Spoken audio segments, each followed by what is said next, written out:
الشیطان الرجیم بسم اللہ الرحمن الرحیم اولئک مأواہم جہنم ولا یجدون عنہا محیصا والذین آمنوا وعملوا الصالحات سندخلہم جنات تجری من تحتها الانہار خالدین فیہا ابدا وعد اللہ حقا ومن اصدق من اللہ قیلا لیس بامانیکم ولا امانی اہل الکتاب من یعمل سوءا یجز بہ ولا یجد لہ من دون اللہ ولیا ولا نصیرا ومن يعمل من الصالحات من ذكر أو أنثى وهو مؤمن فأولئك يدخلون الجنة ولا يظلمون نقيرا ومن أحسن دينا ممن أسلم وجهه لله وهو محسن واتبع ملة إبراهيم حنيفا واتخذ الله إبراهيم خليلا صدق الله العظيم۔ اللہ کریم ارشاد فرماتے ہیں کہ اولئک مأواہم جہنم، یہ کل ہم نے پیچھے سن لیا تھا پچھلے درس میں، یہی لوگ ہیں جن کا ٹھکانہ دوزخ ہے۔ جو پیچھے بیان ہوا یہی لوگ ہیں جو شیطان کے پیروکار ہیں، یہی لوگ ہیں جن کا ٹھکانہ کیا ہے؟ دوزخ ہے۔ ولا یجدون عنہا محیصا، اور نہ پائیں گے اس سے بچ نکلنے کی جگہ، اس سے بچ نکلنے کی جگہ بھی نہیں پائیں۔ جو ایسی دل دہلا دینے والی تنبیہات کے باوجود بھی شیطان کے چنگل سے رہائی حاصل کرنے کی کوشش نہیں کرتے، رہائی حاصل کرنے کی کوشش نہیں کرتے، ان کا انجام یہی ہوتا ہے اور ان کا انجام یہی ملاحظہ فرمائیں۔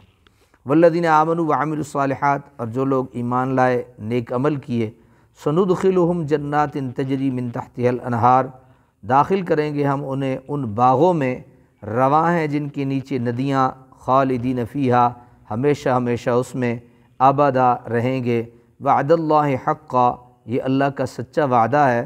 ومن اصدق من اللہ قیلا، اور کون زیادہ سچا ہے اللہ تعالیٰ سے بات کرنے میں، اور اللہ تعالیٰ سے بات کرنے میں کون زیادہ سچا ہے؟ شیطان کے سارے وعدے تو جھوٹے ہیں، لیکن اللہ تعالیٰ نے جو وعدہ فرمایا وہ یقیناً اسے پورا فرمائے گا۔ لیس بامانیکم، نجات کا انحصار نہ تمہاری جھوٹی امیدوں پر ہے، اس پہ آپ ذرا غور کیجئے گا۔ نجات کا انحصار نہ تو تمہاری کیا ہے؟ جھوٹی امیدوں پہ ہے، ولا امانی اہل الکتاب، اور نہ اہل کتاب کی جھوٹی امیدوں پر ہے۔ من یعمل سوءا یجز بہ، بلکہ جو عمل کرے گا برے اسے سزا ملے گی اس کی۔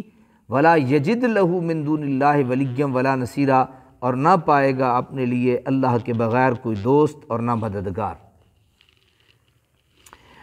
یعنی اللہ کی جانب سے جس اجر عظیم اور جنت الخلد کا تم سے وعدہ کیا گیا، اس کے تم اس طرح مستحق نہیں بن سکتے ہو کہ کرو کچھ نہیں، کرو کچھ نہیں، اور سمجھو یہ کہ سب کچھ ہمارے لیے وقف ہے۔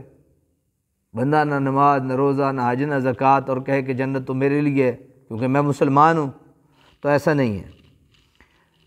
بلکہ یہ تو اس کو ملے گا جو سچا مومن بھی ہو اور اس کے اعمال بھی اچھے ہوں، سچا مومن بھی ہو اور اس کے اعمال بھی اچھے ہوں۔ کیا صاف صاف بتا دیا تاکہ کسی کو دھوکے میں مبتلا ہو کر ان فرصت کے لمحات کو ضائع ہی نہ کر دے۔ اب بھی اگر کوئی عمل صالح کی اہمیت کا اعتراف نہیں کرتا تو اسے خود فریب نہ کہا جائے تو کیا کہا جائے؟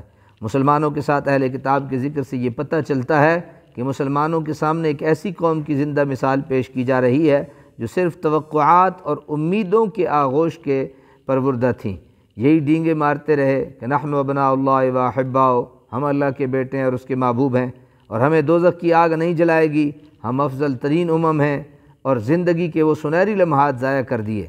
یعنی حضور رحمۃ للعالمین کے حلقہ غلامی کی شرف سے محروم رہ گئے، آفتاب ہدایت طلوع ہوا، زمین کے دور افتاد تاریک ترین گوشے بھی جگمگا اٹھے، لیکن ان بے ہوشوں کو ہوش نہ آیا، اپنی برتری کے نشے میں آنکھیں بند ہی رہیں، اور اس کا نتیجہ یہ ہوا کہ عزت و عظمت کے تخت سے نیچے پھینک دیے گئے۔ غلامان مصطفیٰ صلی اللہ علیہ وسلم کو بھی بتایا جا رہا ہے کہ تم ان کے نقش قدم پر نہ چلنا، تمہارا بھی کہیں یہی حسرت ناک انجام نہ ہو۔ کاش اپنے آپ کو عاشقان رسول کہلانے والے اس آیت کو بار بار پڑھیں۔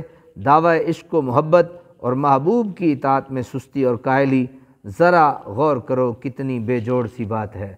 بندہ دعویٰ یہ کرے کہ میں نبی کا غلام ہوں اور پھر کائلیاں اور سستیاں کرے، بڑی عجیب سی بات ہے۔ وَمَن يَعْمَلْ مِنَ الصَّالِحَاتِ مِن ذَكَرٍ أَوْ أُنثىٰ، اور جس نے عمل کیے اچھے، مرد ہو یا عورت، بشرطے کہ وہ مومن ہو، فَأُولَٰئِكَ يَدْخُلُونَ الْجَنَّةَ، سو وہ داخل ہوں گے لوگ جنت میں، ولا یظلمون نقیرا، اور نہ ہی ظلم کیے جائیں گے تل بھر، نہ ہی ظلم کیے جائیں گے تل بھر۔ یہاں اس بات کو واضح کر دیا کہ اعمال صالحہ کی قبولیت کے لیے ایمان کا ہونا شرط اولی ہے۔ اگر کوئی آدمی ایماندار نہیں اور وہ نیک عمل کرتا ہے تو اسے کوئی فائدہ نہیں۔ آپ خود دیکھیے، ایک آدمی قطع زمین کو ہموار کرتا ہے، اسے جڑی بوٹی اکھاڑ کر باہر پھینکتا ہے، پھر اس کی آبپاشی کرتا ہے اور رات دن اس کی نگرانی میں مصروف رہتا ہے، لیکن اس میں بیج نہیں ڈالتا، سارے کام کرتا ہے، بیج نہیں ڈالتا، تو کیا اس کی طویل محنت و مشقت کا کوئی نتیجہ برآمد ہوگا؟ جب بیج ہی نہیں تو ساری محنت رائے کہاں جائے گی؟ اسی طرح اگر ایمان کا تخم نہیں تو دنیا جہاں کی ساری نیکیاں بے ثمر ہوں گی، اور اگر ذرا دقت نظر سے کام لیا جائے تو معلوم ہو جاتا ہے کہ عمل صالح ہو ہی نہیں سکتا جب تک عامل میں صفت ایمان موجود نہ ہو، کیونکہ ایمان کے بغیر ہر عمل کے پیچھے کوئی پست جذبہ کار فرما ہوگا، مثلا دنیاوی منفعت، شہرت، ذکر دوام وغیرہ وغیرہ۔ تو جس عمل کا محرک ایسی پست چیز ہو وہ عمل صالح نہیں کہلا سکتا۔ صرف ایمان ہی وہ قوت ہے جو ہر عمل کا رخ صرف اللہ وحدہ لا شریک کی طرف موڑ دیتی ہے۔ اسی نسبت کی برکت سے انسان کا ہر عمل صالح بن جاتا ہے، اس پر نتائج مرتب ہوتے ہیں، ان سے عامل کی زندگی کو بھی چار چاند لگ جاتے ہیں اور اس کی قوم اور ملک کو بھی عزت و ناموری حاصل ہوتی ہے۔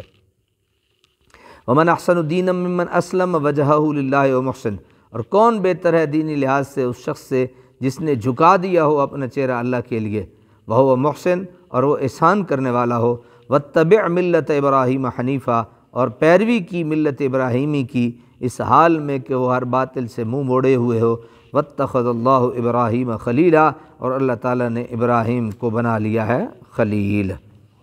جو سرتاپا اطاعت ہی اطاعت ہو، اور محسن کا مطلب ہے آتے بالحسنات تارک للسیئات، یعنی اس سے نیکی ہی صادر ہو، برائی کا اس سے ظہور نہ ہو۔ حنیف، ہر طرف سے منہ موڑ کر جو اللہ کی بارگاہ کی طرف مائل ہونے والا ہے، اس کی تشریح پہلے گزر چکی ہے۔ اور واتخذ اللہ ابراہیم خلیلا، اور اللہ تعالیٰ نے ابراہیم کو بنا لیا ہے خلیل۔ لفظ خلیل کی تحقیق کرتے ہوئے صاحب منار لکھتے ہیں کہ خلیل کا لفظ اس حبیب اور محب پر بولا جاتا ہے کہ جس کے دل میں اپنی محبوب کی محبت یوں بس جائے کہ کسی غیر کی محبت کی گنجائش تک نہ رہے، یعنی وہ کسی سے اتنا محبت کرے کہ غیر کی اس میں کوئی گنجائش نہیں ہو۔ خلا اس محبت کو کہتے ہیں جو نفس میں رچ جائے، جیسے کسی شاعر نے کہا تھا، اے محبوب جہاں جہاں میری روح ہے تیرا عشق وہاں وہاں سما گیا ہے، اسی وجہ سے تو خلیل کو خلیل کہا جاتا ہے۔ صاحب العلمانی لکھتے ہیں کہ محبت کا جو مقام محبوب رب العالمین کو عطا فرمایا گیا وہ اتنا بلند ہے کہ حضرت خلیل کا طائر آرزو بھی وہاں پر نہیں مار سکتا،